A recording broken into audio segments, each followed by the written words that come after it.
that intimacy bring you, it's like I always say to people, when you take one paper here, another paper here, you put glue. When you want to tear apart those papers, there are pieces of this paper that are going to be here. Like you are never going to be the same, because let your mind be clear so that you can see the red flags when they are there, so that you can make an informed decision. But when you bring the sex before marriage, it's going to affect your reflection. It's going to affect the decision. You're going to start compromising where you were not supposed to compromise.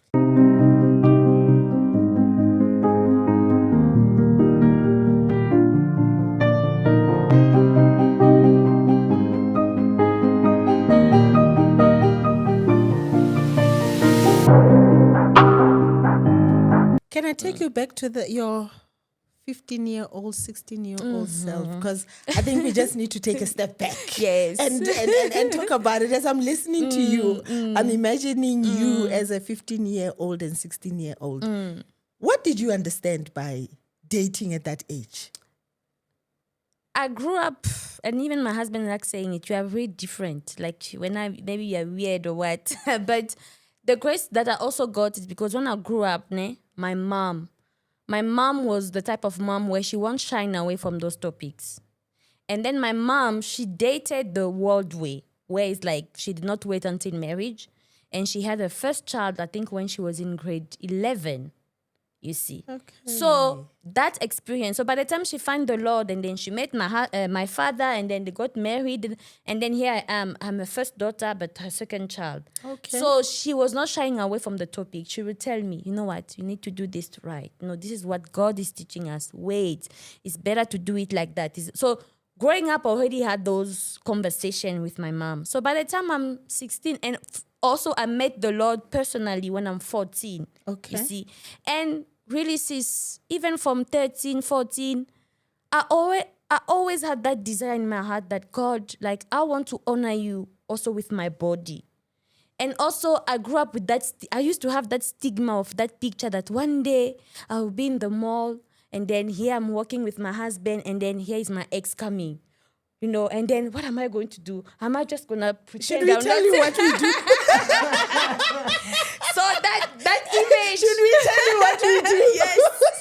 So that image scared me, and I felt like, now I'm going to see him there, and then I'm saying, here's my husband, and then as he's looking at me, he's remembering me there with my Eve clothes, and I was like, oh no, I don't want that. And then I used to, very young, like, God, please help me to honor you with that. So that's a bit the background. I know it's not common.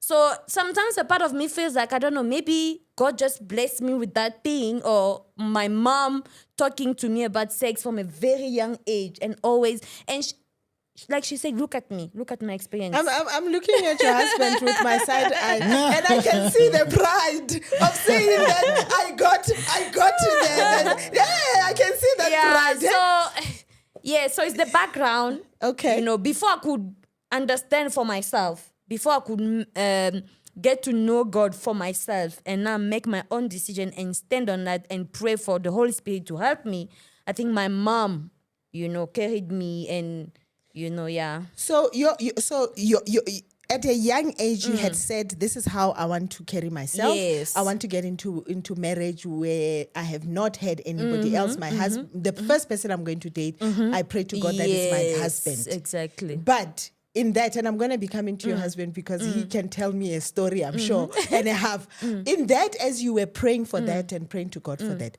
was your expectation that the partner would have been doing the same thing on his side? That's why I say in the book, because there's a chapter where I say, pray about your future husband, partner, or wife, or your future partner. Don't wait when now you desire marriage to start praying.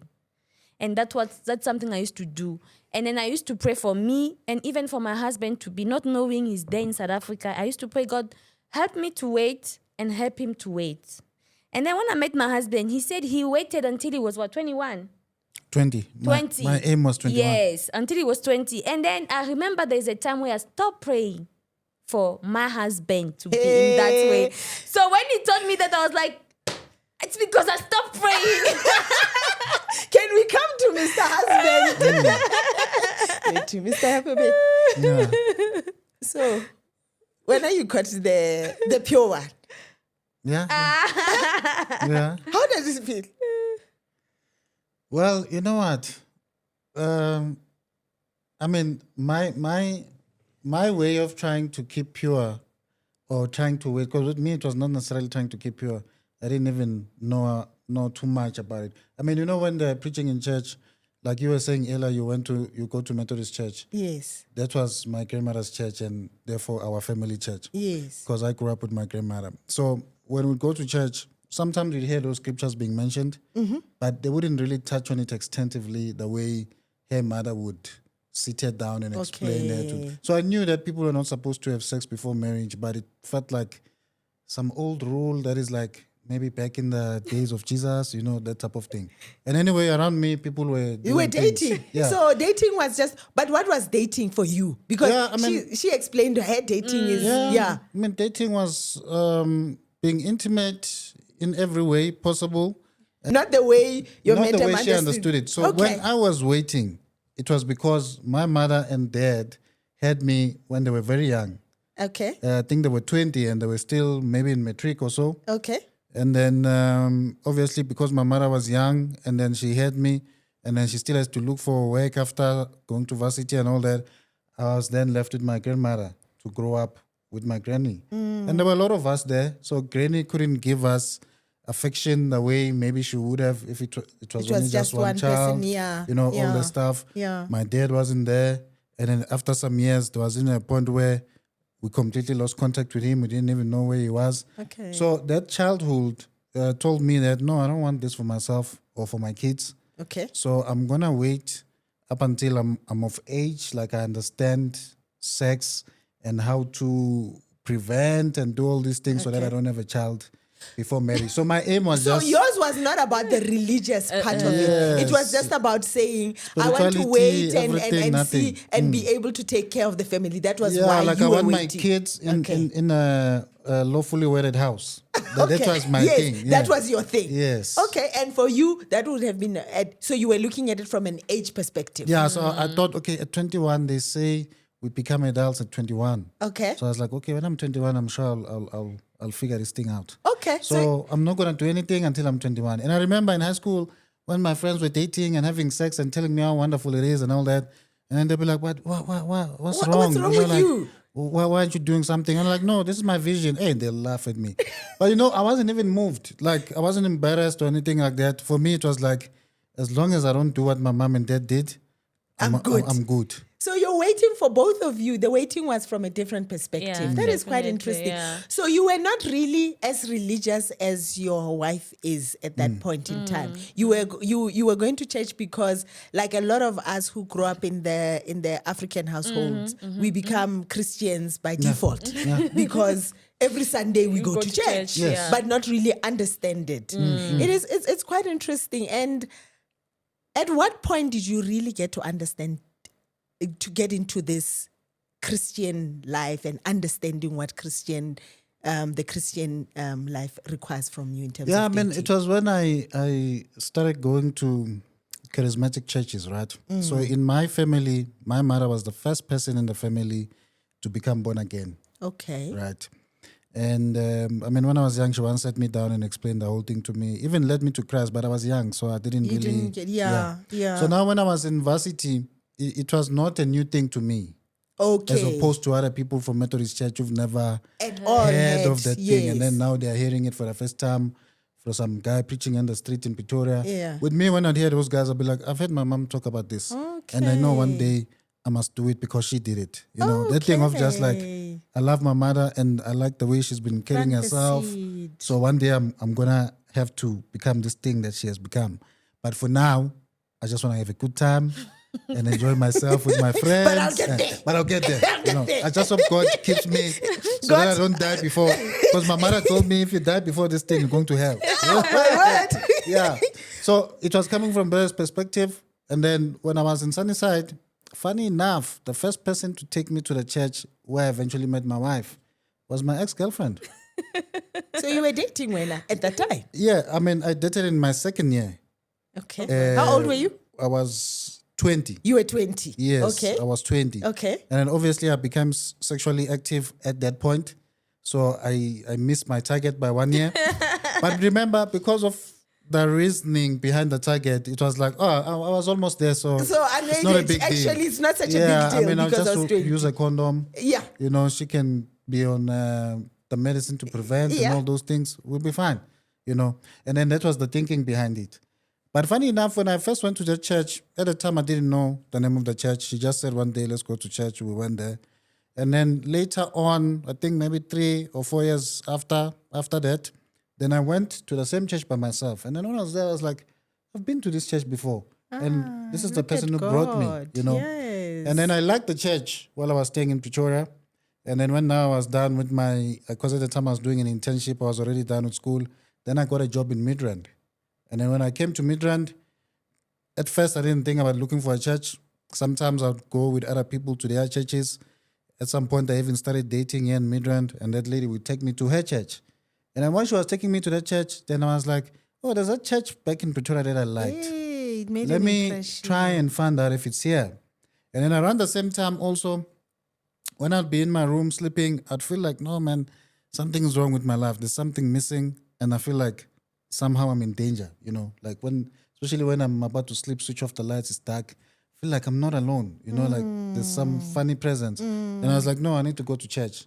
Then I looked up the website of the church, that side, found the pastor's number there, called him, and then it was him who answered. And I remember even his voice said, oh, this is the pastor who used to preach there. Wow. So already that kind of like made me like the church to say, oh, you can directly call The pastor the and main the pastor. main person. Because that was the main church at the time, like the headquarters, yes. Beautiful. And then he directed me and said, no, we've got a church there in Midrand. You don't have to come this side. Here, the pastor's number, call him. Then I called the pastor I think it was a Saturday, the next morning he came to pick me, took me to the church. And then from there on, I started attending there. And then she was already in the church. that church. Yes. Okay. So this is such a beautiful journey. You know what I like about it? I like it that it's two different perspectives of somebody who was worldly and dating worldly, and somebody who was saying that I'm gonna date as you said the Jesus way. Yeah. You didn't say the religious way. You said the Jesus way, which is very important that you pointed that out. Did you think you would date a worldly person, Jamie? Depend what you mean by worldly.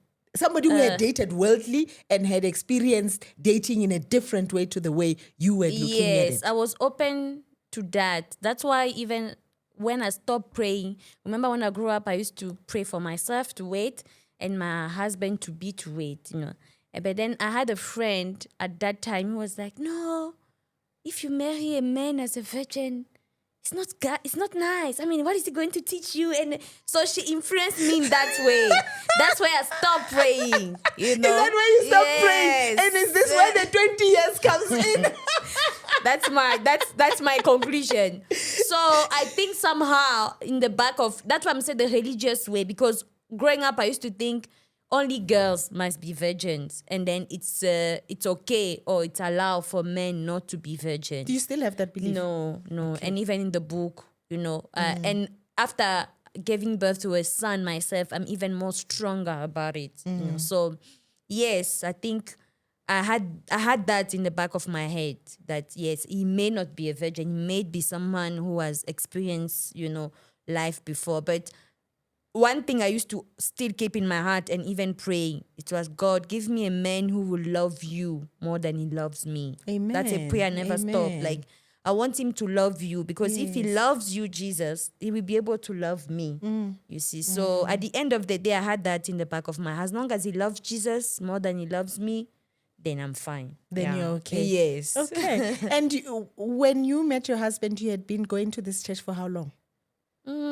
We met 2011, and I joined the church 2010. 2010. So a Okay. year. So it had been a year. And in that year, you had not dated anybody in church? No. I've never dated anyone before. Your husband is the first person that you ever He's dated? the first person I ever dated. I wonder what you thought dating was when you were looking at him. But let me just ask. Now, whenever you're going to church, because you need to work on your Christian Yes. and spiritual well-being. So you're not going to church not necessarily because you are looking. Sometimes people say they're going to church because they're looking for a wife now. No. I mean, at the time I was young, so a wife was the last thing on my mind. I mean, at the time I was still thinking, okay, I've just started working. I'm gonna get myself a nice VW car, and then I'm gonna do what township boys dream of. Date as many girls as I can date, the nicest girls. I mean, when I was at TUT, guys who were driving or already working, they come and take our girlfriends there. So us two, we were like, okay, this is how it's working. When we start working, we're gonna do the same. We're going to do the same. So that was the Lerona. vision. Yeah. Yes, You see? revenge. Yes. So now that was my mindset. And then now next thing, God is now leading me back to Him at a time when I thought You would be busy. I'm gonna be having fun now. Yes. So now when I was in the church, I was just trying to fix my life, fix myself, try to get to know God. I would see the girls in the church. I mean, I'm a guy, so I would see the pretty girls and Yes. everything. And those thoughts would come to my mind. But I always remind myself, hey, remember why you came to this church. Look at God. So if now you mess up and you sleep with one of the girls, and I mean in the church, my wife is a student. There were also other even younger students than her who were like going to MGI. And then I could see, okay, here I can try. But I was like, Pastor will find out And that I've yes. eaten one of his chips. And then next thing, And you don't want that reputation. yeah. And the next thing they'll be like, hey, watch out for this guy. Or you know what, my brother, please just leave us a bit. Sure. We have to protect the people. So Yes. because of all those things, I'd always be casting down those Conscious thoughts. of But these no, things. I can't. Wow. Wow, I've got so much respect for you. Yeah. But outside, I was busy. Were you busy outside? While I was still- love your honesty. While I was still in the you church. were still in the church. Yes, you yes, were busy yes. outside. Yes, I mean and the doing girl, it. the girl that I was dating when I went to her church. It's your church now. Yeah, I mean, at the time, at the time it was her her church. church. True that. True Now, that. Agira was new. Yes. So there's a girl I was dating who actually kind of like got me back into being interested in going to church because I used to go to her church with her. Okay. You see, in Midrand as well. I don't remember what was the church called, but I didn't really like the church. So that's when now I also thought, hey, there's a church I liked in Pretoria. Let me look for it if it's here. Yes. You see? Yes. And then also coupled with what was happening in my life, it just became more of a motivating factor to look for the church. But now I was still dating her. You see? Okay. So as Okay. I'm coming to the church, I mean, I was telling my wife and even friends the other day that, look, there'll be times where, because this girl used to drive, she'll come and pick me up on Friday. We hang out at her place, and I'll take my church clothes with. And Sunday morning you'd wake up and and then go to Sunday church. morning I'll wake up back, dress and Hallelujah. go You to were church. raised well. When you were raised by God, that Sunday morning, no Yeah, man, well- you wake up, you go to But church. also what I'm trying to highlight is that I didn't even see anything wrong with it. For you, it was just normal. Yeah, didn't it? until the pastor started preaching on fornication. I think the pastor could suspect these You young could have people. a problem, mo. These young people full in my church, they're struggling with this thing. So No, but they are. Yeah, he started preaching on this thing like a series, like maybe for the whole month, fornication, this, that. Then he started being sensitized. Good, no, man, what I'm doing. It's not It's wrong. right. Okay. So it was just not a cut. I love that because you're saying that it's not necessarily that one morning you woke up and it was just cut. I'm leaving this. It took time and there were a series of events that happened that led you to actually saying to, no, this is wrong. I need to step back. And poor girlfriend, what happened? What I happened? remember in 2012, I think that year I had to get a car. And before I got the car, I could see I'm starting to become more serious in church. I was now in usher. I was the only male usher because at the time it was only ladies. And, I was getting closer to interacting with the pastor a lot because now I'm in usher. And this was a small church, so we were like a small, neat family. Everyone knew everyone. And we'd interact a lot. We'd go to conventions because the church had a lot of branches. Okay. So sometimes even we'd go to the headquarters in Pretoria for conventions and all that. Yes. Now we're starting to get to know other young people like myself who are trying to live this life. Wow. Now you're starting to attend church camps where we go for like a weekend somewhere in some lodges or mountain where they'll just be preaching from Friday until Sunday when we come back, Yes. And that's when I was like to this girl, no, I don't think this thing is working because I'm trying to do this. And it's when I'm just- with you, we do other things. And, It's just it's not not working out. Yeah, because I remember at some point the way I was becoming more active in church, she started feeling guilty and she started not wanting to go to church on Sundays. Because of what you guys were doing. Yes, which so is- I'd be yes. waking up on a Sunday morning, taking a shower, bathing, like Leaving dressing her at up, home. and I'd leave her in bed because she was feeling ashamed to go to her church because it's like, this guy, I'm the one who introduced him back to church.